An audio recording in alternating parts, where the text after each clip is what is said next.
Assalamualaikum warahmatullahi wabarakatuh. Selamat datang kembali di Diari Kelas bersama Bu Azizah.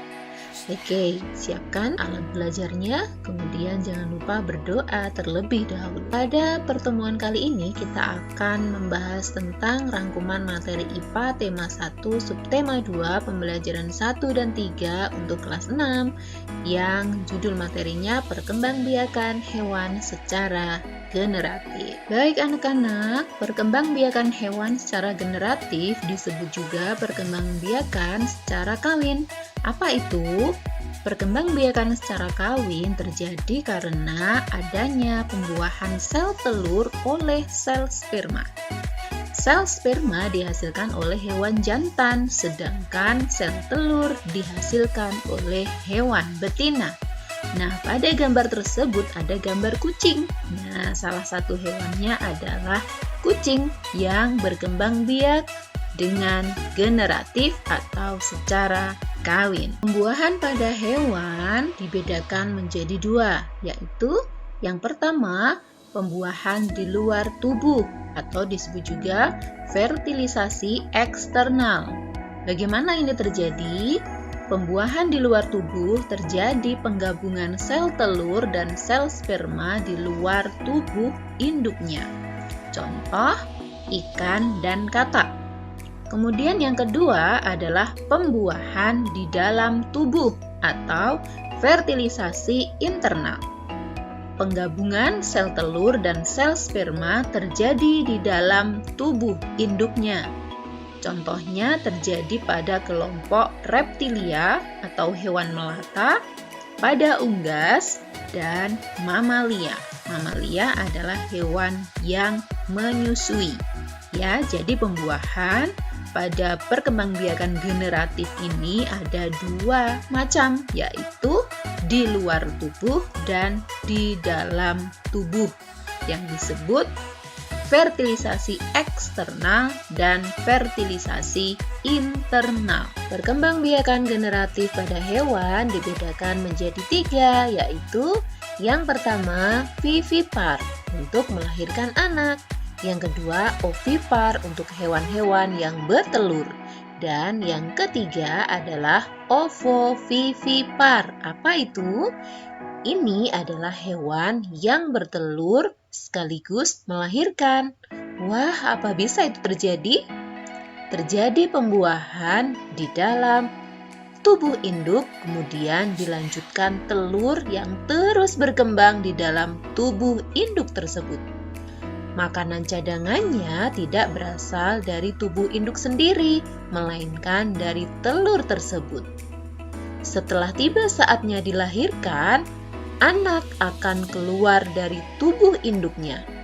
Apa saja yang termasuk hewan ovovivipar atau hewan yang bertelur sekaligus melahirkan? Contohnya adalah beberapa jenis ular, buaya, dan kadal. Vivipar, hewan yang melahirkan anak. Coba lihat contoh pada gambar.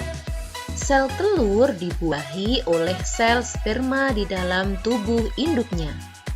Pertumbuhan dan perkembangan embrio terjadi dalam tubuh induk sampai waktunya dilahirkan. Hewan yang menyusui anaknya disebut mamalia.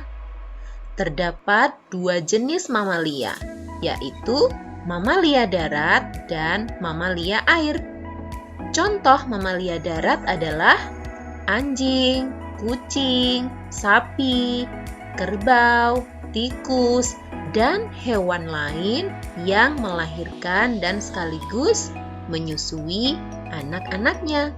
Sedangkan contoh hewan mamalia air antara lain lumba-lumba, ikan paus, dan anjing laut.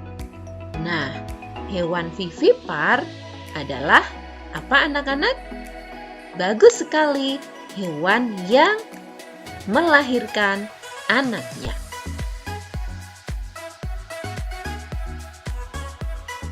Baik, kita lanjut yang kedua, hewan ovipar, yaitu hewan yang berkembang biak dengan cara bertelur. Pertumbuhan dan perkembangan embrio terjadi di luar tubuh induknya. Embrio dibungkus dan dilindungi oleh cangkang. Embrio di dalam telur dilengkapi yolk atau kuning telur yang digunakan sebagai cadangan makanan untuk perkembangan embrio tersebut. Apabila embrio tumbuh sempurna, telur akan menetas dan keluarlah individu baru. Contoh-contoh hewan yang berkembang biak dengan cara bertelur atau disebut juga ovipar antara lain bangsa-bangsa burung, ikan, serangga, amfibi, dan anak-anak bisa mencari contoh-contoh lain di sekitar tempat tinggal anak-anak semua. Selanjutnya yang ketiga adalah hewan ovovivipar, hewan yang berkembang biak dengan bertelur sekaligus beranak.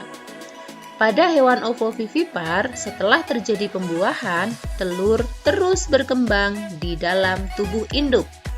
Makanan yang dibutuhkan embrio tidak berasal dari induk, melainkan dari cadangan makanan yang terdapat dalam telur tersebut. Setelah tiba waktunya dilahirkan, anak akan keluar dari tubuh induknya. Beberapa contoh hewan yang berkembang biak dengan cara ovovivipar atau melahirkan sekaligus bertelur adalah beberapa jenis ular, kadal, dan buaya. Jadi, hewan ovovivipar ini adalah mengeluarkan telur yang ada dalam tubuh induknya, kemudian menetas tapi masih di dalam tubuh induknya. Setelah anak siap untuk dikeluarkan, maka akan disebut dengan yang namanya melahirkan. Jadi, seperti itu hewan ovovivipar atau hewan yang berkembang biak dengan cara bertelur dan melahirkan. Mari kita bahas ciri-ciri hewan-hewan yang tergolong ovipar, vivipar, dan ovovivipar berikut ini. Ciri-ciri hewan vivipar, hewan yang berkembang biak dengan cara melahirkan. Hewan melahirkan atau vivipar memiliki ciri-ciri sebagai berikut. Yang pertama, janin tumbuh di dalam rahim induk betina, yaitu bisa disebut masa kehamilan. Yang kedua, janin memperoleh makanan dari induk dengan perantara tali pusat atau plasenta. Kemudian, yang ketiga, pertumbuhan janin relatif lambat.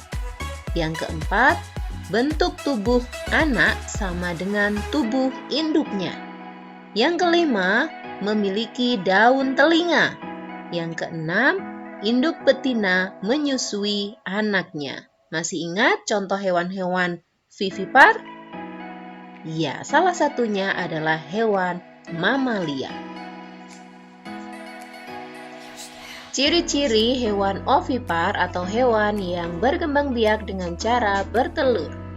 Ciri-ciri hewan ovipar atau hewan yang bertelur antara lain, yang pertama, janin tumbuh di luar tubuh induk betina tetapi di dalam telur yang bercangkang. Yang kedua, janin memperoleh cadangan makanan dari cadangan makanan yang tersimpan dalam telur. Nah, ini perbedaannya dari hewan vivipar.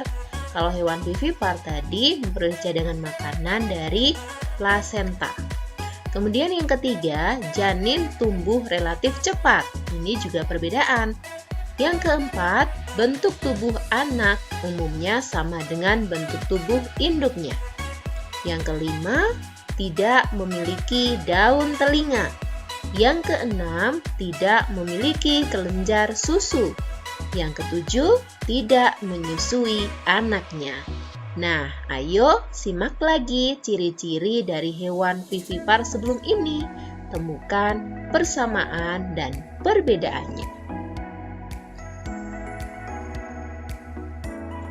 Kemudian ciri-ciri hewan ovovivipar, hewan yang berkembang biak dengan cara bertelur sekaligus beranak.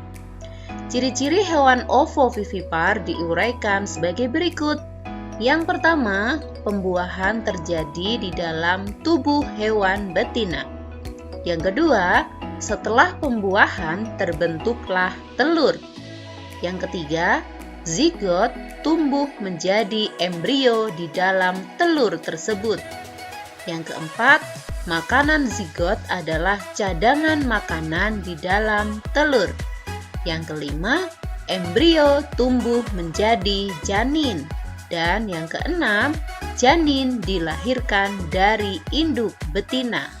Coba pahami kembali beberapa ciri-ciri yang baru saja kita bahas dari vivipar, ovovivipar, dan juga ovipar.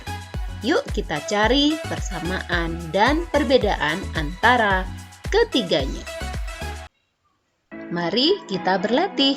Yang pertama, jelaskan ciri-ciri hewan vivipar. Yang kedua, apa perbedaan hewan ovovivipar dengan hewan yang lainnya? Yang ketiga, bagaimana proses perkembangbiakan secara ovipar? Yang keempat, apa saja hewan yang berkembang biak secara ovipar?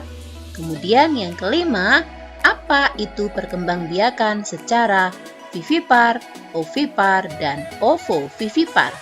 Silahkan salin jawabannya pada buku anak-anak semua untuk disamakan di pertemuan mendatang.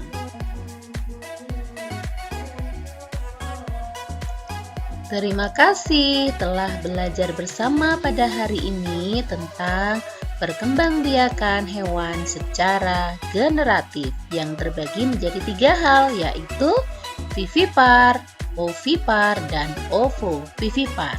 Sebelum Bu Aziza pamit, ada pantun untuk anak-anakku semuanya.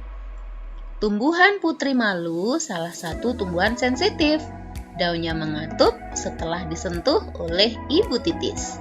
Aku paham perkembangbiakan hewan secara generatif dengan terus membaca, bertanya, kreatif, dan berpikir kritis.